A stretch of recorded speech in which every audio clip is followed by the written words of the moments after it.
Long leave friends या व्हिडिओमध्ये आपण आतापर्यंत नॉवेलची जी हिस्ट्री अभ्यासली, एलिमेंट्स अभ्यासले, टाईप्स अभ्यासले, या आधारावर काही आपल्याला नॉवेल्स दिलेली आहेत. त्या नॉवेल्सची आपल्याला समरी दिली आहे, थीम दिलेली आहे, एक एक्स्ट्रॅक्ट दिला आहे आणि त्या एक्स्ट्रॅक्टचा सिनॉप्सिस दिलेला आहे.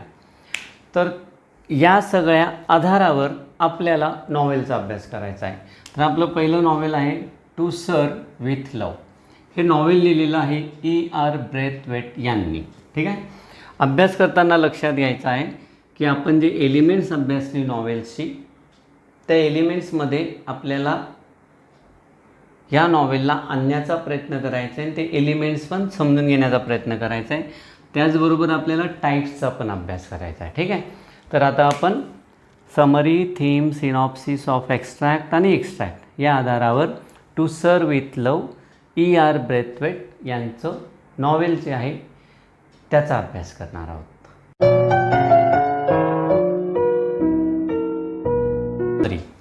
ठीक आहे.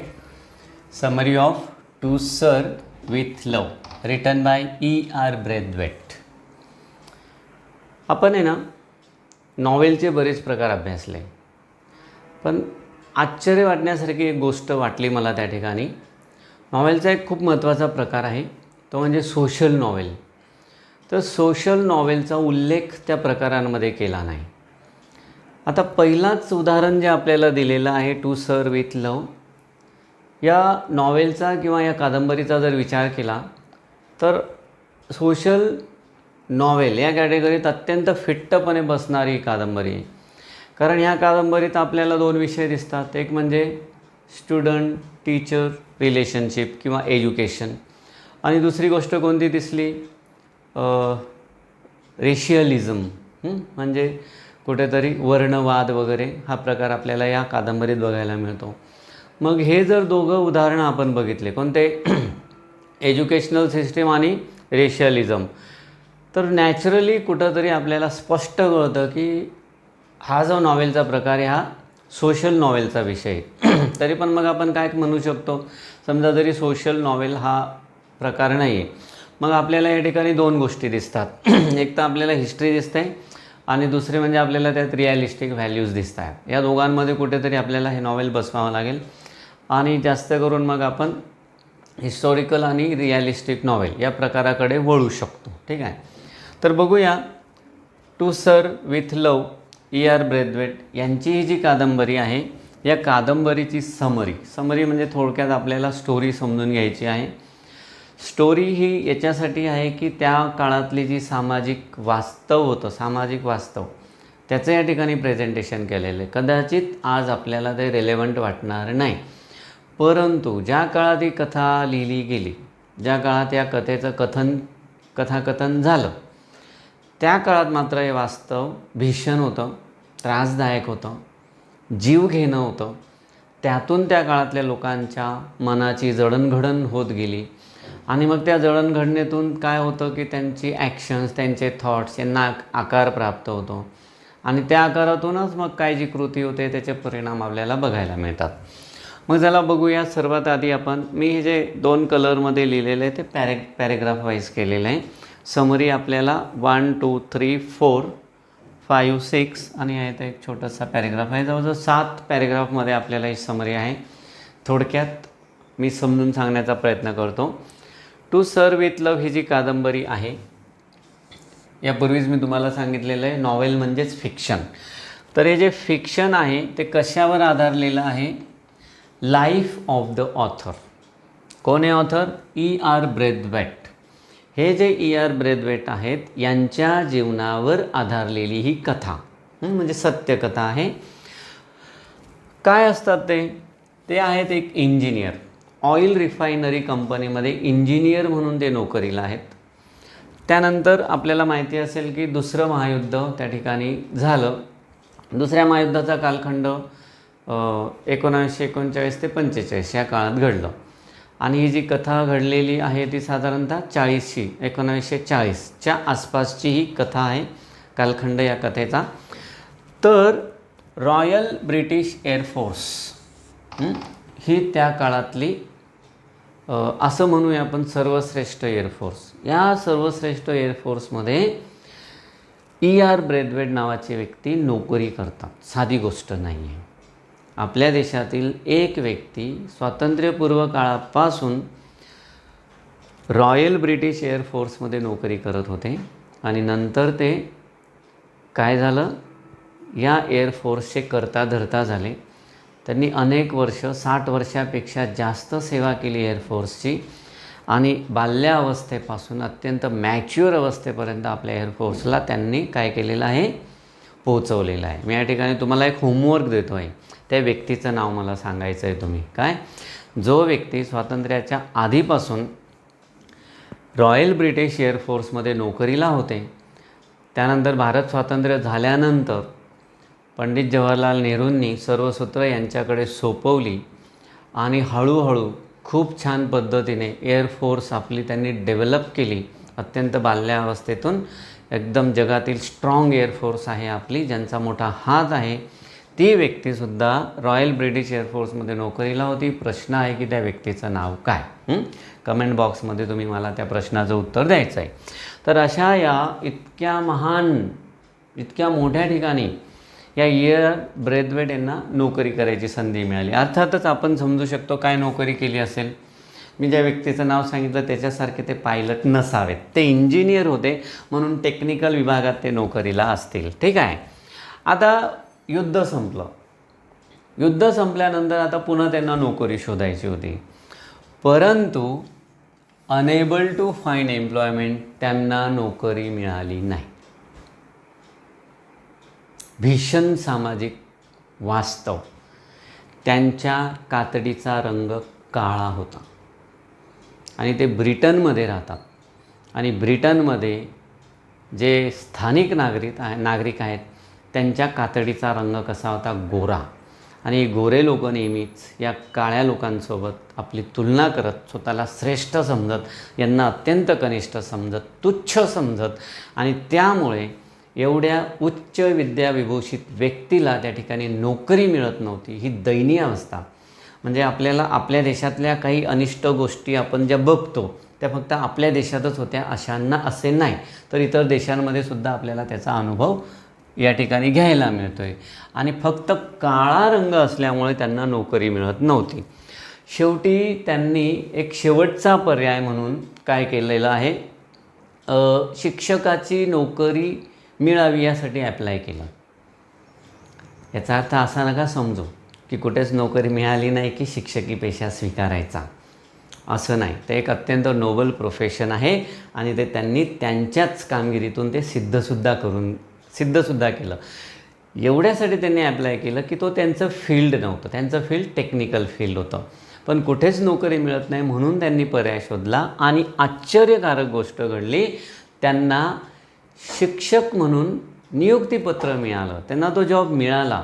त्यांना आश्चर्य वाटलं की आपल्याला हा जॉब मिळाला आणि त्यांनी लंडन या ठिकाणचं ग्रीनस्लेड स्कूल या ठिकाणी त्यांची नियुक्ती झाली आणि ते सिनियर विद्यार्थ्यांना शिकवायला सुरुवात करतात. त्या ठिकाणी एक टीचर म्हणून एक नवीन जॉब त्यांनी स्वीकारला. ठीक आहे. तर आपल्याला पहिल्याच पॅरेग्राफमध्ये हे भीषण वास्तव त्या ठिकाणचं दिसतं आहे की एक व्यक्ती ब्रिटनमध्ये राहतो. त्यांचं जन्म, त्यांचं शिक्षण ब्रिटनमध्ये झालं. ते स्वतःला ब्रिटिश समजतात, पण तरीसुद्धा ब्लॅक म्हणून त्यांना त्या ठिकाणी कमी दर्जा दिला गेला. त्यांना नोकरी मिळाली नाही. हे भीषण वास्तव आपल्याला त्या ठिकाणी बघायला मिळालं.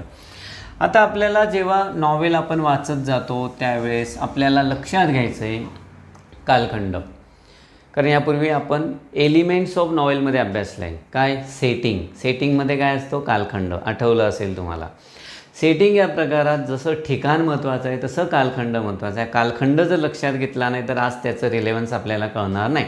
तुम्ही म्हणाल आज कुठे असं दिसतो? आम्ही तर हॉलिवूडचे मूव्ही बघतो, तिथे तर काळ्या कातडीचा व्यक्ती हिरो असतो, काळ्या कातडीची व्यक्ती हिरोईन असते. आणि ॲव्हेंजर्ससारखे तुम्हाला सगळ्यांना माहिती असलेलं उदाहरण आहे म्हणून सांगतो. तर सगळ्या ॲव्हेंजर्सचा बॉस काळ्या कातडीचा आहे, डोळ्याला काहीतरी पट्टी बांधलेला, असं तुम्ही म्हणू शकतात. पण ती आजची परिस्थिती आहे.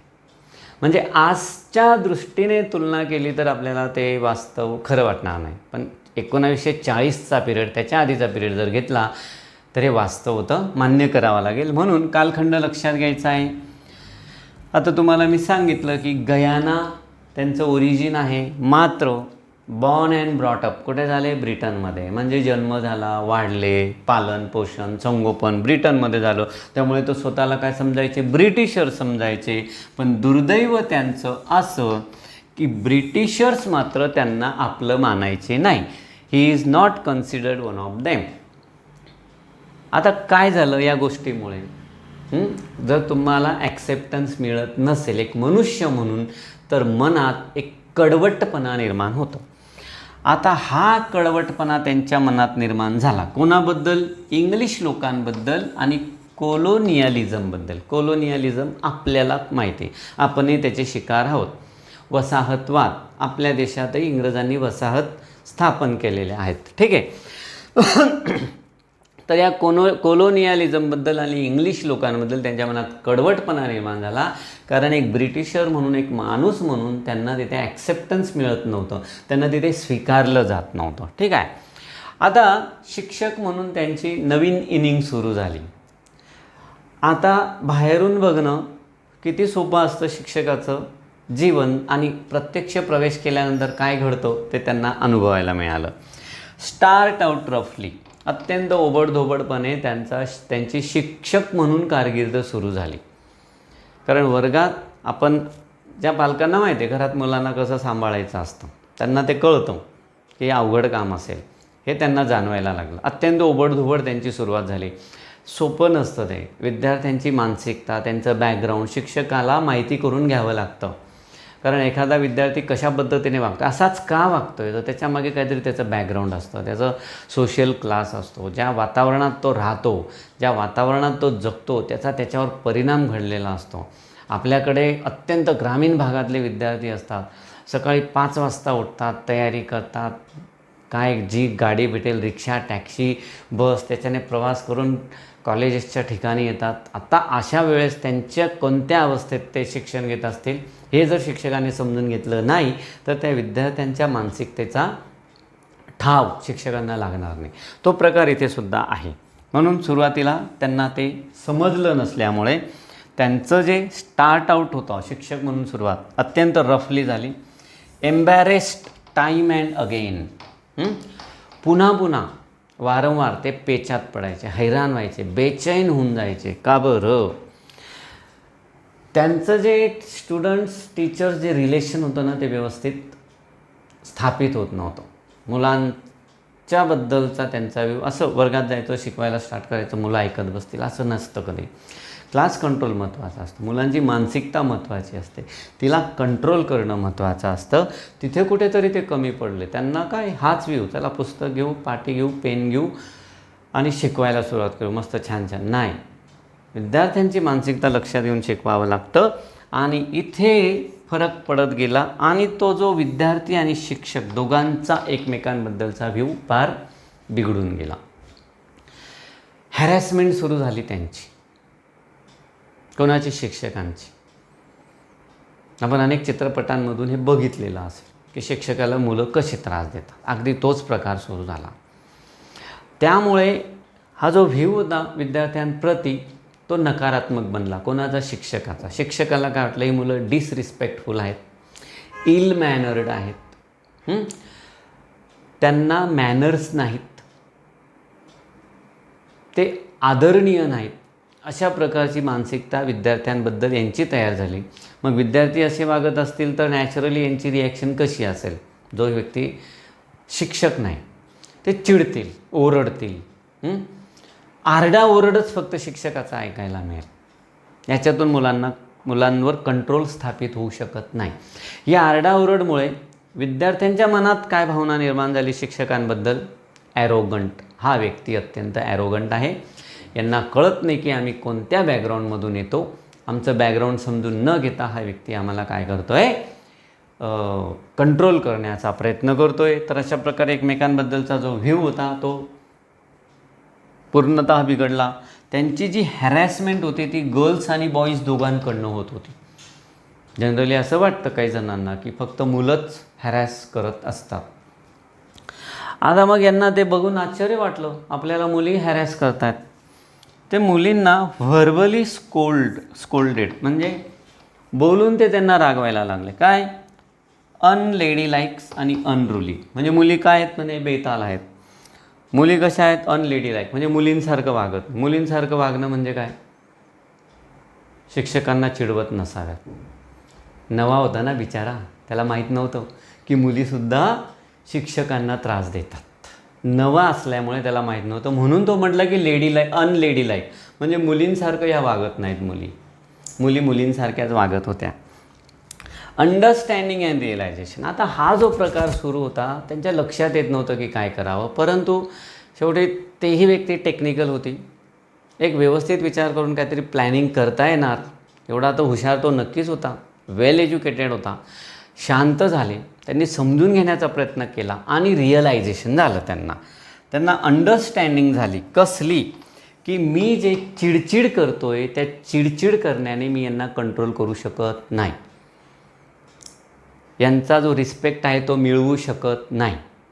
आणि जे मला अपेक्षित टीचिंग करायचं आहे, यांच्यात बदल घडवून आणायचा आहे, तो बदल घडवून आणू शकत नाही. मग याच्यासाठी मला माझं वागणं बदलावं लागेल. याच्यासाठी मला माझी टीचिंग मेथडॉलॉजी बदलावं लागेल. त्यासाठी त्यांनी काय सुरू केलं? त्यांनी इंटरॅक्शन सुरू केलं मुलांसोबत. आणि ते इंटरॅक्शन पूर्वी जे होतं त्याच्यात आमूलाग्र बदल घडवून आणला. काय बदल घडवून आणला? रिस्पेक्टेबल्स आणि अडल्ट्स म्हणजे काय? मोठे व्यक्ती आणि आदरणीय व्यक्ती यांच्यासोबत जसं आपण वागतो, ज्या पद्धतीने आपण वागतो त्या पद्धतीने त्यांना वागवायला सुरुवात केली. सुरुवातीला ह्या मुलांना हास्यास्पद वाटलं, अननेसेसरी वाटलं, अनावश्यक वाटलं. का बरं हास्यास्पद कोणत्या गोष्टीमुळे वाटलं? तर वर्गातल्या ज्या विद्यार्थिनी होत्या त्या विद्यार्थ्यांना तो मिस म्हणायचा. किती रिस्पेक्ट देणार? Miss Lucy, miss Julia, miss Margaret अशा पद्धतीने एवढ्या रिस्पेक्टफुली जर ते बोलायला लागले, अचानक आधीचा अनुभव वेगळा, आत्ताचा अनुभव वेगळा, तर ते सुरुवातीला सर्वांना काय वाटलं? हास्यास्पद वाटलं, अनावश्यक वाटलं. मात्र हळूहळू एका आठवड्यातच त्यांनी तो सिरियसनेस सोडला नाही. जे बिअरिंग घेतलं होतं सिरियसनेसचं की आपल्या विद्यार्थ्यांना आपण मोठं मॅच्युअर म्हणूनच वागू, प्रेमानेच वागू, काही झालं तरी ते बिअरिंग त्यांनी सोडलं नाही आणि ते यशस्वी झाले. एका आठवड्यातच हायजीन आणि ॲटिट्यूड जो होता दोघांचा एकमेकांबद्दलचा तो पूर्णतः बदलला. आता हायजीन म्हणजे काय? आरोग्य. ते आरोग्याचा काय संबंध? अर्थातच आहे. वर्गातल्या वातावरणाचा सगळ्यात जास्त परिणाम आरोग्यावर होतो. जर विद्यार्थी हॅरॅस करत असतील तर शिक्षकाची मानसिकता बिघडते. आता मानसिकतेचा संबंध जर आरोग्याशी नसेल तर कशाचाच नाही. आणि शिक्षकाच्या चिडचिडेपणामुळे विद्यार्थ्यांचं सुद्धा मानसिक आरोग्य बिघडतं. अनेक प्रकारे विद्यार्थ्यांनी चिडचिड केल्यामुळे शिक्षकाकडनं एखादाच विद्यार्थ्याला टार्गेट केलं जातं. म्हणजे होऊन जातं ते. कोणीतरी एक सापडतो आणि त्याच्यावर सगळा राग निघून जातो.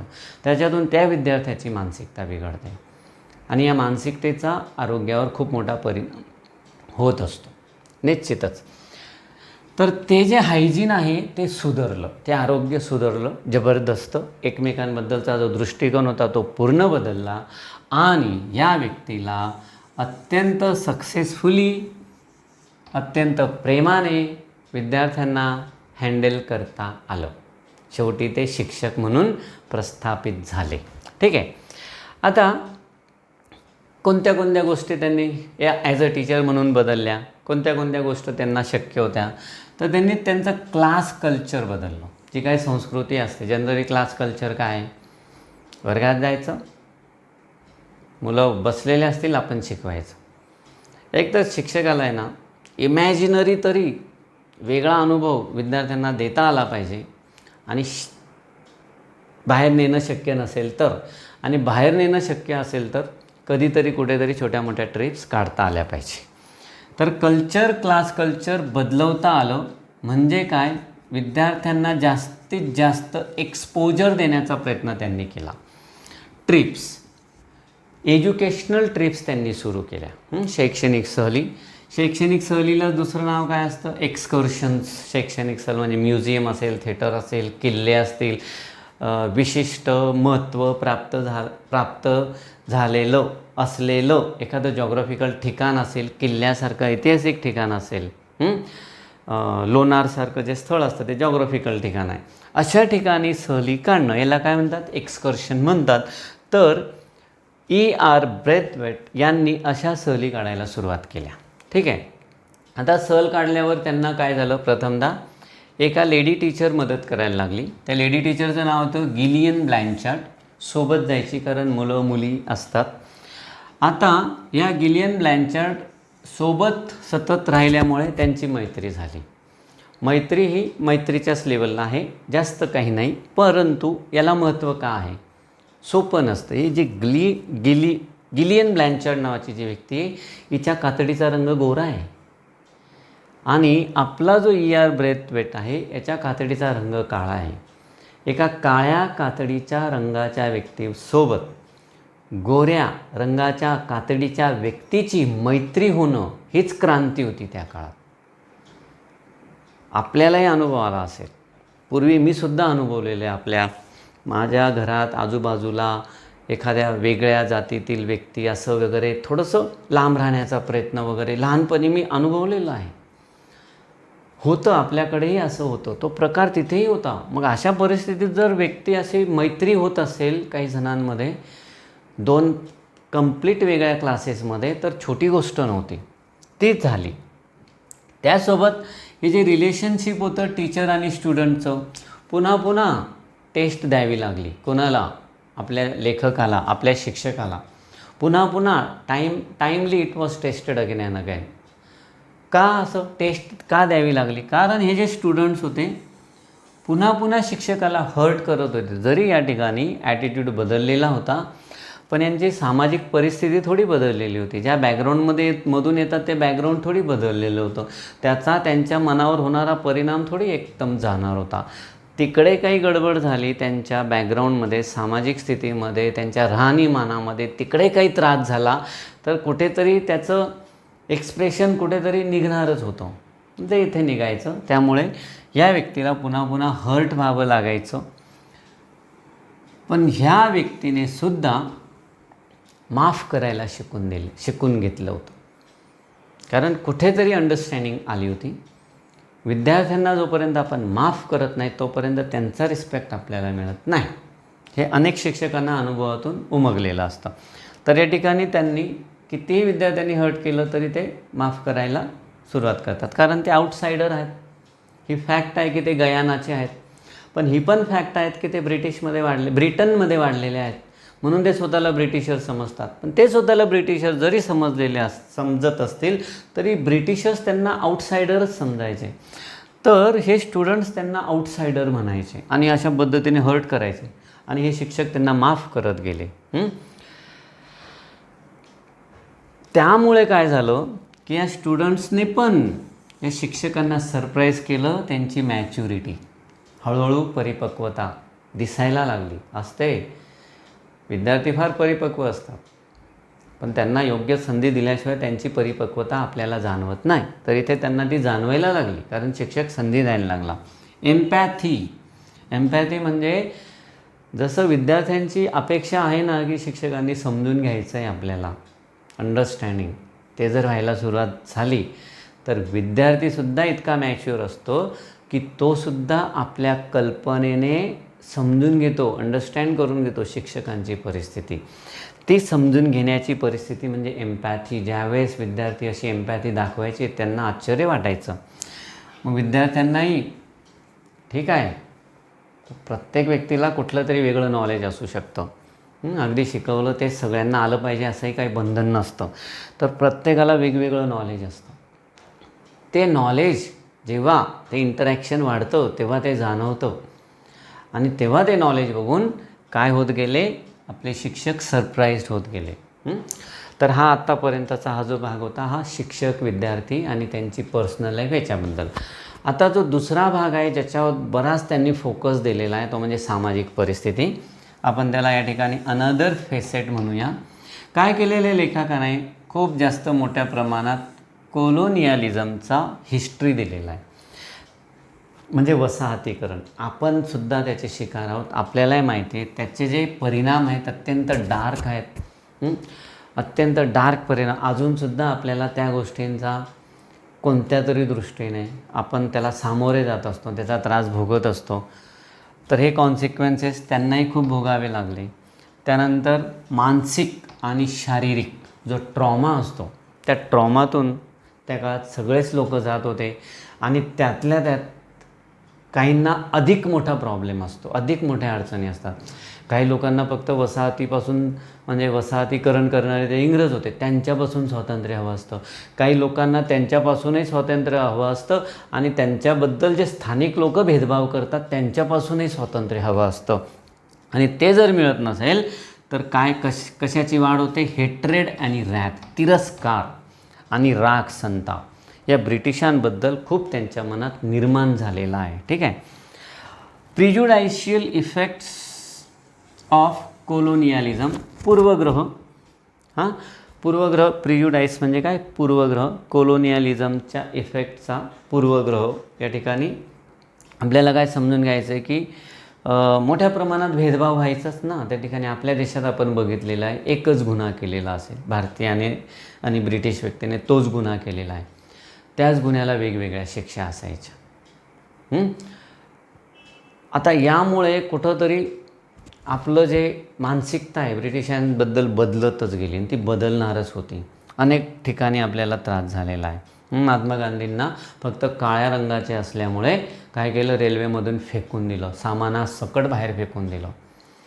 आणि जगातील सर्वात मोठ्या स्वातंत्र्य संग्रामाचा नेता मग आपल्याला त्या दिवशी मिळाला. तोच प्रकार आपण बाबासाहेब आंबेडकरांबद्दल बोलू शकतो. दुसरा ही एक दुसरं वास्तव आपल्या देशातलं भीषण वास्तव. त्यांना आपल्याला माहिती आहे सयाजीराव गायकवाडांनी काय दिली? स्कॉलरशिप दिली, विदेशात गेले, शिकून सवरून आले, त्यांना बडोद्या संस्थानातच नोकरी मिळाली पण त्यांना राहायला घर मिळालं नाही. कारण काय? जातीय वास्तव. ते त्यांना भोगावं लागलं आणि तिथून आपल्याला एक नवीन मोठा क्रांतिकारक मिळाला आणि त्याने एक मोठी सामाजिक क्रांती घडवून आणली. आणि जे आज आपल्याला दिसत नाही ते भयंकर वास्तव त्यांनी कधीतरी पाळलेलं आहे. त्याचबरोबर शिक्षणाच्या क्षेत्रात महात्मा फुलेंचं जे योगदान आहे, सावित्रीबाई फुलेंचं योगदान आहे, तो याच प्रकारातून याच माध्यमातून अवघड होतं. सगळ्यांना शिक्षण देणं, स्त्रियांना शिक्षण देणं, या गोष्टीत आपल्याला या प्रिज्युडायशियल इफेक्ट्स कोलोनियलिझमचा आपल्याला या ठिकाणी बघायला मिळतो. तो त्यांच्या डोक्यात आहेत सतत. आणि याच्यामुळे काय झाले? त्यांचे जे विचार आहेत, त्यांचे जे ॲक्शन्स आहेत, विचार आणि ॲक्शन्स यांना एक शेप प्राप्त झाला, एक विचार प्राप्त झाला. उदाहरणार्थ ऐतिहासिक काळ घेतला, मोगलांचा काळ घेतला, एक विशिष्ट प्रकारची स्थिती होती ज्यात आपल्याला न्याय हवा होता. शिवाजी महाराज, संभाजी महाराजांसारखे लोक त्या ठिकाणी उदयास आले आणि यांनी एका मोठ्या वर्गाला न्याय मिळवून दिला. तर तो ॲक्शन आणि थॉट्स यांचा शेप म्हणजे आकार प्राप्त झाल्यातूनच ते झालं. इथंही या लोकांचा आकार प्राप्त होतो आहे, या लोकांच्या विचारांना, ॲक्शनला आकार प्राप्त होतो आहे. आणि त्याच्यातून मग ते परिस्थिती समजून घ्यायला लागले. आणि जे ब्रेथ वेट आहेत यांना आश्चर्य वाटलं, त्यांना शॉक वाटला या मुलांची कंडिशन बघून. काळे मुलंही होते, गोरे मुलंही होते, पण ज्या परिस्थितीत राहत होते ती परिस्थिती भयंकर होती. ती परिस्थिती कुठून आलेली होती? युद्ध. हे जे दुसरं महायुद्ध होतं, या दुसऱ्या महायुद्धाचा परिणाम सगळ्यांवर झालेला होता, फिजिकलीसुद्धा. आणि इथे आपण वरती बघितलं आहे physical trauma and mental trauma हा दुसऱ्या महायुद्धाचा परिणाम होता. मानसिक स्थैर्य तर जाणारच, अचानक कुठून तरी अटॅक होणार, घरं उद्ध्वस्त होणार, घरातील एखादी व्यक्ती जाणार, त्यांच्या शरीरावर, मनावर सगळीकडे त्या जखमा दिसत आहेत. तो जो ट्रॉमा आहे त्याच्यातून त्या कंडिशन, त्यांच्या ज्या कंडिशन आहेत त्या बघून हे आपले जे लेखक आहेत ते काय झाले? शॉक्ड झाले. आणि हळूहळू मग त्यांनी कशा पद्धतीने त्यांना शिक्षण दिलं, त्या मुलांचा प्रोग्रेस झाला आणि त्या प्रोग्रेसने आपले लेखक स्वतः समाधानी झाले हे आपण बघितलं. आता आपण या लेसनची थीम बघणार आहोत. 3 भागात दिलेलं आहे, थीम आहे आणि सिनॉप्सिस आहे, ते आपण बघणारच आहोत. ठीक आहे. थीम तसं बघायला गेलं तर समरी आणि थीम यांच्यामध्ये फरक करणं कधीकधी काही जणांना अवघड जाऊ शकतं. समरी म्हणजे काय, स्टोरी आहे आणि त्या स्टोरीचा विषय काय आहे हे आपल्याला समजून घ्यायचं आहे. समरीमध्ये काय असतं, समरीमध्ये मेजर घटनांचा उल्लेख नसतो. ज्या घटनांमुळे स्टोरी पुढे पुढे जाते अशा मोठ्या मोठ्या घटनांचा मोठ्या मोठ्या घटनांचा उल्लेख असतो. पण ज्या छोट्या छोट्या घटना असतात ज्यांच्यामुळे ही स्टोरी घडत जाते किंवा विषय ॲक्च्युली क्लिअर होत जातो, त्या घटनांचा समावेश नसतो.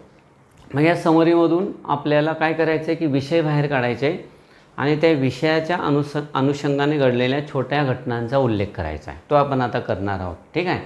तर थीम आपण बघणार आहोत. काय आहे मेजर थीम? पहिली थीम आहे स्टुडंट टीचर रिलेशनशिप. ते आपण समरीमध्ये बघितली. प्रिज्युडाइस अँड रेसिझम आपण बघितलं. प्रिज्युडाइस, रेसिझम. प्रिज्युडाइस काय, तो जो भेदभाव आहे, पूर्वग्रह, दूषितपणा एकमेकांबद्दलचा तो. आणि रेसिझम म्हणजे काय, वर्णवर्चस्ववाद. एका वर्णाचा दुसऱ्या वर्णापेक्षा दुसऱ्या वर्णावर काय म्हणता येईल अधिकार वगैरे काहीतरी, तो जो रेसिझम आहे त्या थीम आहेत. काय बघितलं आपण हे समजून घेताना, काय बघितलं आपण स्टोरी बघितली. कोणाची? E.R. ब्रेथवेट यांची. ही स्टोरी काय आहे की ते एका शाळेत जॉबला लागतात, स्कूलमध्ये. पण ती शाळा कशी आहे, रफ आणि नटोरियस स्कूल आहे. आणि त्यांच्या काय लक्षात येतात की त्या मुलांचं जे बॅकग्राऊंड आहे ते बॅकग्राऊंड काय आहे, नॉट सुटेबल नाही आहे. कशासाठी? एज्युकेशनसाठी. आणि जो ओव्हरऑल प्रोग्रेस असतो व्यक्तीचा, मेंटल असेल किंवा प्रोफेशनल असेल, ती जी प्रगती आहे त्या प्रगतीसाठी ते बॅकग्राऊंड सुटेबल नव्हतं हे त्यांच्या लक्षात आलं. त्यांनी बघितलं की हे जे मुलं आहेत बदलायला तयार नाही. त्यांचा जो ॲटिट्यूड आहे, त्यांचे जे विचार आहेत, त्यांचं जे बिहेवियर आहे ते अजिबात बदलायला तयार नाहीत. ज्या वातावरणातून ते आलेले आहेत त्यामुळे हे त्यांच्या लक्षात येतं. मग ते ठरवतात की आपल्याला हे बदलावं लागेल. त्यासाठी ते इनोव्हेशन, क्रिएटिव्हिटी यांचा उपयोग करतात. म्हणजे सर्जनशीलता दाखवतात आणि नव्या टेक्निक शोधून काढतात शिकवण्यासाठी. पण त्याहीपेक्षा मोठी गोष्ट काय करतात ते की ते अंडरस्टँडिंग करून घेतात मुलांच्या सायकॉलॉजीची. जर आपण आपल्या विद्यार्थ्यांच्या सायकॉलॉजीचं व्यवस्थित अभ्यास केला, समजून घेतलं, तर आपल्यालाही कळणार नाही आपल्याकडनं कोणत्या चांगल्या चांगल्या टेक्निक्सचा वापर होतो शिकवताना. आपणच त्या इनोव्हेटही करतो, त्या वापरूनही टाकतो, त्या यशस्वी होतात, पण आपल्याला माहिती नसतं. पण त्याच्यामागे काय, ही सायकॉलॉजी समजून घेणं महत्त्वाचं असतं. ते सायकॉलॉजी समजून घेतात आणि विद्यार्थ्यांच्या मनाला जिंकून घेतात. या टेक्निक्सपेक्षाही मी सांगतो की त्यांनी जी सायकॉलॉजी समजून घेतली त्यामुळे त्यांना विद्यार्थ्यांचं मन, हृदय जिंकता आलं. असं असलं तरीही जी हॅरॅसमेंट होती ती कंटिन्यू होती. कंटिन्यू ते मुलं, ते विद्यार्थी शिक्षकांची हॅरॅसमेंट करतात. कारण कुठेतरी त्यांनाही त्रास आहे, त्यांच्या बॅकग्राऊंडचा त्रास आहे, त्याचा परिणाम ते त्या ठिकाणी दाखवतात. ते मुलं कसे आहेत, नटोरियस आहेत, आगाऊ आहेत, खोडकर आहेत, पण त्याचं कारण कुठेतरी बॅकग्राऊंडमध्ये आहे. ठीक आहे. आता जरी त्या मुलांकडनं शिक्षकाची हॅरॅसमेंट होते किंवा बेलीड म्हणजे छळवाद होतो आहे, तरीसुद्धा आपल्या शिक्षकाने म्हणजेच लेखकाने जे नवीन बिअरिंग घेतलं आहे, चांगुलपणाचं, सहन करण्याचं, माफ करण्याचं, ते सोडत नाही आणि ते एक छानपैकी बदल घडवून आणतात त्या मुलांच्या आयुष्यात. ठीक आहे. आपल्याला स्टोरी लक्षात घ्यायची आहे. मुख्य सिग्निफिकन्स काय स्टोरीचा, स्टोरी कधी घडली, मिड 1940ला, म्हणजे 1940च्या मध्याला ही स्टोरी घडली. ज्याचा संबंध सेकंड वर्ल्ड वॉरसोबत आहे. आणि त्या काळात काय होतं, हा जो रेसिझम होता, वर्णवर्चस्ववाद होता, या हाईटला होता, अत्यंत परमोच्च बिंदूला होता तो. त्या काळात खूप मोठ्या प्रमाणात हा वर्चस्ववाद वर्णाच्या बाबतीतला, रंगाच्या बाबतीतला पाळला जायचा. त्यामुळे काय झालं आहे, लेखकाकडनं पुन्हा पुन्हा काही घटनांचं रिपिटेशन झालं. कोणत्या घटनांचं? उदाहरणार्थ जे एन्काउंटर्स होतं त्यांचं बसमध्ये प्रवास करताना त्यांच्या कातडीच्या स्किनच्या रंगामुळे त्यांच्यावर होणारा अन्याय त्यांनी वर्णन केला. त्याचबरोबर जेव्हा ते इंटरव्ह्यूसाठी जायचे, जॉबचा इंटरव्ह्यू, त्यावेळेस त्यांना त्याचा वाईट अनुभव आला. त्यांच्या रंगामुळे, त्यांच्या कातडीच्या रंगामुळे त्यांना जॉब नाकारला जायचा.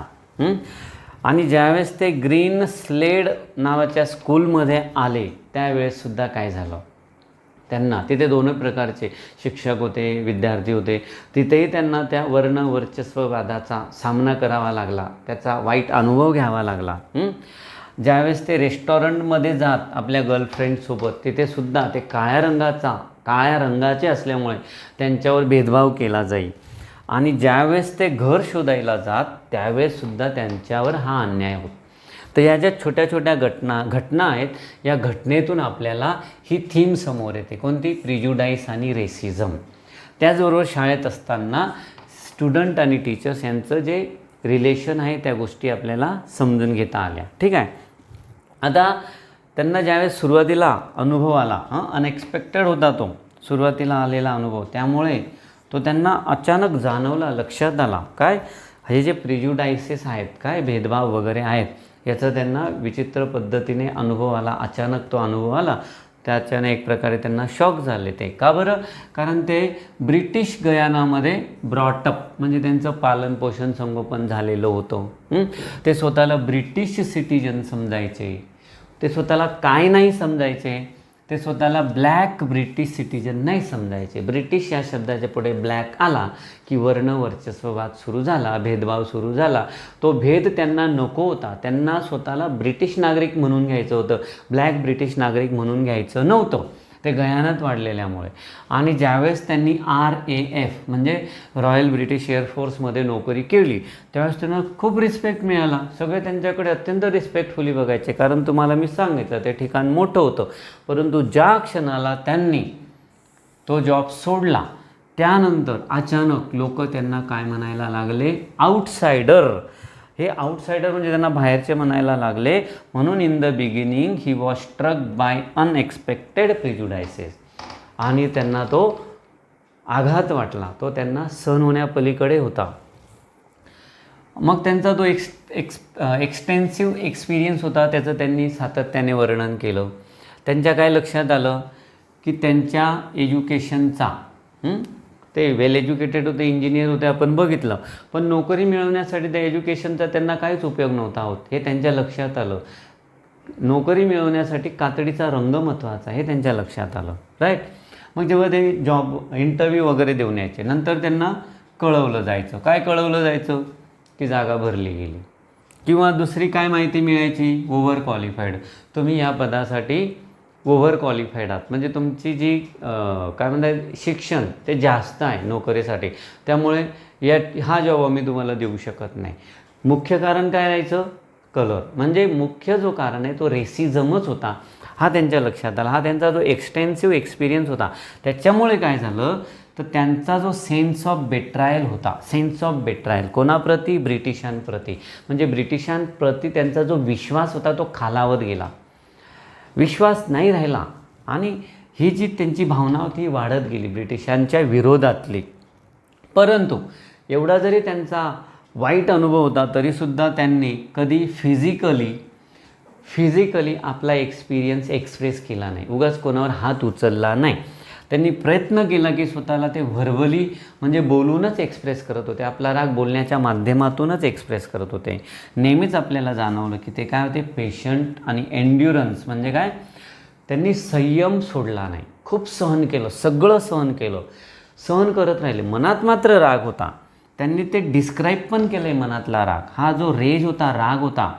काय डिस्क्रिप्शन केलं की या रागाचं रूपांतर कशात झालं? हेट्रेडमध्ये झालं, म्हणजे तिरस्कारात झालं. ते त्यांचं डिस्क्रिप्शन जबरदस्त आहे त्या नॉवेलमधलं, कशा पद्धतीने त्यांच्या मनातला राग तिरस्कारात परावर्तित झाला. आणि तो इतक्या स्ट्रॉंगली झाला तर कधीकधी त्यांना काय वाटायचं की जो व्यक्ती आपल्याला या गोष्टीवरून हिणवतो, रंगावरून, त्यांना फिजिकली हर्ट करावं असं त्यांना वाटायचं. पण त्यांनी जो पेशन्स होता आणि एन्ड्युरन्स होतं कधी सोडलं नाही. ठीक आहे. आता ह्या सगळ्या अनुभवातून शिक्षक म्हणून त्यांना फायदा झाला. काय फायदा झाला? की त्यांना हे कळलं आपले जे स्टुडंट्स आहेत ते नटोरियस आहेत, तर त्याचं कारण काय? तर हा अनुभव त्यांच्या काळ्या रंगाच्या विद्यार्थ्यांना येत होता. मग हे विद्यार्थी नॅचरली नोटोरियस म्हणजे खोडकरपणे वागत होते, शिक्षकांना त्रास देत होते. हे त्यांच्या लक्षात आल्यानंतर त्यांनी काय ठरवलं की जर आपण यांना प्रॉपर ट्रीट केलं, यांची चांगली काळजी घेतली, तर आयुष्यात हे मुलं काय होऊ शकतात, यशस्वी होऊ शकतात. काय बघितले आपण, थीम, स्टोरी आपल्याला माहिती आहे. त्यामुळे आपल्याला फक्त त्या स्टोरीच्या माध्यमातून विषय समजून घ्यायचा होता. कशा पद्धतीने रेसिझम आणि स्टुडंट टीचर रिलेशन हे आपल्याला समजलं. हे जे उदाहरणं आहे त्या ठिकाणी बसमधलं, रेस्टॉरंटमधलं, घर शोधण्याचं, शाळेतलं, ही उदाहरणं आहेत. ते त्यांच्या उदाहरणातून आपल्याला रेसिझम हे कळलं. मात्र त्याचा फायदा त्यांना विद्यार्थ्यांसाठी करून घेता आला. तर स्टुडंट आणि टीचर रिलेशनशिप ही दुसरी थीम आपण समजून घेतली. ठीक आहे. एक छोटा पॅरेग्राफ दिलेला आहे. तो पॅरेग्राफ डिटेलमध्ये एक्सप्लेन काही करावं असं वाटत नाही मला. तुम्ही मला सांगा तो एक्सप्लेन करू की नाही. मी थोडक्यात फक्त त्या पॅरेग्राफमध्ये काय दिलेलं आहे ती माहिती सांगून देतो. ठीक आहे. सिनॉप्सिस म्हणजे काय, आउटलाईन समरी. आता आपल्याला एक एक्स्ट्रॅक्ट दिलेला आहे, नॉवेलमधला एक भाग दिलेला आहे, इम्पॉर्टंट भाग आहे तो. त्या भागाचं वर्णन नाही पुस्तकात ॲज इट इज जो प्रकार आहे तो दिलेला आहे, त्याचं सिनॉप्सिस सांगत आहे मी. Word by word, line by line काही समजून सांगत नाही. तुम्हाला जर वाटत असेल ते समजून सांगावं तर तुम्ही कमेंटमध्ये तसं मला लिहा. आणि जर जास्त प्रमाणात कमेंट आल्या तर नक्कीच त्याच्यावर मी व्हिडिओ बनवेल. पण आता तो जो एक्स्ट्रॅक्ट दिला आहे त्याची शॉर्ट समरी आपण बघू. काय दिलेलं आहे त्याच्यात, हाफ इयरली जो रिपोर्ट आहे प्रेझेंट केला जातो त्या शाळेच्या प्रथेप्रमाणे तो त्यांच्या फॅकल्टींना म्हणजे शिक्षकांना तो रिपोर्ट सबमिट करण्यात आला. तो कागदोपत्री न सबमिट करता ओरली तो सबमिट केला जातो. एक छानपैकी कार्यक्रम आयोजित केला जातो. तो कार्यक्रम विद्यार्थीच आयोजित करतात. त्या कार्यक्रमाचं अध्यक्षपद वगैरे काय असेल ते विद्यार्थीच असतात. विद्यार्थीच ते सगळे रोल्स निभावतात. त्यानंतर तिथे जे प्रश्न उपस्थित होणार आहेत त्या प्रश्नांची उत्तरं देण्यासाठी एक शिक्षकांचं पॅनल निवडलं जातं. ते पॅनलसुद्धा ते विद्यार्थीच निवडतात. अशा पद्धतीने विद्यार्थ्यांनी आयोजित केलेला हा कार्यक्रम असतो. छान कार्यक्रम आहे की वर्षभर एखाद्या विषयाबद्दल ते काय शिकले ते आपलं मस्तपैकी डॉक्युमेंटेशन करून स्टेजवर येऊन त्याचा तो रिपोर्टिंग सादर करतात, प्रेझेंट करतात. असं तो कार्यक्रम आहे. त्यात तो सगळा सीन आहे, त्याचं वर्णन. तर या ठिकाणी आपले जे लेखक आहेत आणि स्वतः मुख्य पात्र आहेत E.R. ब्रेथवेट, त्यांना ते सगळं आठवतं आहे, ते लिहित आहेत. हाफ इयरली रिपोर्ट फॅकल्टीला सबमिट केला जातो. त्या रिपोर्टमध्ये विद्यार्थी आपण वर्षभर काय शिकलो त्याबद्दल माहिती देतात. ती माहिती कोण देतो, क्लास रिप्रेझेंटेटिव्ह पुढे येतो आणि तो बोलतो. कशावर बोलतो, नवीन कोणती कल्चर शिकले, कोणती कस्टम शिकले. त्याचबरोबर ते छानपैकी रिसर्च करतात. त्या रिसर्चमधून त्यांना फाइंड आउट करायचं आहे की इंटरनॅशनल आणि इंटररेशियल कोऑपरेशन त्यांच्या शाळेतच त्या पद्धतीने जागतिक लेवलला कशा पद्धतीने ते कोऑपरेशन घडवून आणलेलं आहे, घडवून येत आहे, त्याचा ते रिपोर्ट सादर करतात. ह्या कार्यक्रमाचं अध्यक्षपद मिस जोसेफ आणि डेनहॅम हे 2 विद्यार्थी असतात. मीटिंगचे कार्यक्रमाचे अध्यक्षपद म्हणजे प्रिसाइड ओव्हर म्हणजे ते अध्यक्ष बनतात. हे जे फ्लोरिना आहेत, कोण आहेत, हेडमास्टर, हेड आहेत जे स्कूलचे, ते ॲड्रेस करतायत त्या मीटिंगला. म्हणजे मीटिंगचं उद्घाटनपर ते भाषण करतायत. प्रत्येक क्लास आपला रिपोर्ट ब्रीफली देतो आहे. प्रत्येक क्लास. आता एका क्लासमधून एकच विद्यार्थी येणार का, नाही. तर काय असतं, ते वेगवेगळे विषय असतात. प्रत्येक विषयासाठी एक रिप्रेझेंटेटिव्ह निवडला जातो. म्हणून मी इथे म्हटलं आहे की different student speak on different subjects. म्हणजे प्रत्येक वर्गातील, समजा एका वर्गात विषय 6 आहे तर 6 विषयांसाठी 6 रिप्रेझेंटेटिव्हज आहेत. आणि तो विद्यार्थी त्या विषयाबद्दल माहिती देईल की काय काय शिकला आणि शिकताना काय काय अडचणी आल्या, काय काय प्रॉब्लेम्स आले. आणि जे काही प्रॉब्लेम्स त्या ठिकाणी उपस्थित होतील त्यांना आन्सर देण्यासाठी एक पॅनल टीचर्सचं त्या ठिकाणी नेमलेलं आहे, ते विद्यार्थ्यांनीच नेमलं आहे. ते त्या ठिकाणी प्रश्नांचं उत्तर देतील. आणि नेहमी ही रिपोर्ट द्यायची सुरुवात लोवेस्ट क्लास म्हणजे त्या शाळेतला सर्वात छोटा जो क्लास आहे तो क्लास आपला रिपोर्ट प्रेझेंट करेल. म्हणजे किती सुंदर प्रक्रिया आहे. लहानपणापासूनच या मुलांना स्टेज डेअरिंग यावी, बोलण्यातला कॉन्फिडन्स यावा. त्यामुळे लहानपणापासूनच अगदी लोअर क्लासचे मुलंसुद्धा समोर येतील आणि बोलतील. तर एक प्रश्न उपस्थित होतो त्या ठिकाणी. डेनहॅम नावाचा जो विद्यार्थी आहे PT या विषयासंबंधित प्रश्न उपस्थित करतो. त्यात शिकवले जाणारे विषय आणि मुलांचा सहभाग याविषयी तो प्रश्न उपस्थित करतो. त्याची अशी अपेक्षा आहे की जास्तीत जास्त मुलांनी PTमध्ये सहभागी व्हावं, PTसाठी जास्त लेक्चर्स द्यावे, कारण शारीरिक आरोग्य खूप महत्त्वाचं आहे. ही एक्झरसाईज फार महत्त्वाची आहे. परंतु मिसेस फिलिप समोर येतात आणि उत्तर देतात की शारीरिक फिटनेस जेवढा इम्पॉर्टंट आहे तेवढाच मेंटल फिटनेससुद्धा इम्पॉर्टंट आहे, असं त्याला आन्सर देतात आणि त्याचं जे म्हणणं आहे ते त्या ठिकाणी खोडून काढतात. असा हा छोटासा सिनॉप्सिस, याचं मी तुम्हाला उदाहरण दिलं. हे सगळं आपले जे लेखक आहेत ER ब्रेथवेट हे बघतात, त्यांना खूप आनंद होतो. आपले जे विद्यार्थी आहेत हायर स्टँडर्डचे, ज्यांचा या बाबतीत खूप कमी प्रोग्रेस होता, ते चांगले बोलायचे नाही, स्टेजवर येऊन छान छान बोलायचे नाही, तो कॉन्फिडन्स त्यांना आज दिसला. त्याचबरोबर बोलताना त्यांनी जे छान छान पॉईंट्स रेज केले, उपस्थित केले, प्रश्न उपस्थित केले, ते सर्व बघून किंवा जे प्रेझेंटेशन करायचं होतं त्यासाठी जो रिसर्च केला ते सर्व बघून ते अत्यंत खुश झाले आणि ते स्वतःशीच म्हणतात की एक साधा छोटा व्यक्ती जर इनोव्हेटिव्ह आयडियाज शोधून काढत असेल, टेक्निक शोधून काढत असेल, तर किती मोठा बदल या ठिकाणी घडवून त्या ठिकाणी तो आणू शकतो. राईट. बघा, तुम्हाला वाटलं वर्ड बाय वर्ड एक्सप्लेनेशन हवं आहे. कमेंटमध्ये जास्तीत जास्त विद्यार्थ्यांनी येऊन कळवा. जास्तीत जास्त कमेंट्स आल्या तरच तो व्हिडिओ बनवण्यात काहीतरी अर्थ असेल. कमेंट करा. व्हिडिओ आवडला असेल नक्की लाईक करा. प्रचंड मेहनत लागते आणि तुम्ही जर कमेंट करत नसाल, वाचून सोडून देत असाल, म्हणजे कमेंट करायचीही तुम्हाला असा कंटाळा येत असेल, तर विचार करा व्हिडिओ बनवायला किती कंटाळा येत असेल. ठीक आहे. Comment is food. व्हिडिओ बनवण्यास मागे जी एनर्जी लागते त्या एनर्जीचं मुख्य फूड काय? तुमच्या कमेंट्स आहेत, तुमच्या लाईक्स. ओके. धन्यवाद. लाईक्स करा, कमेंट्स करा. ओके.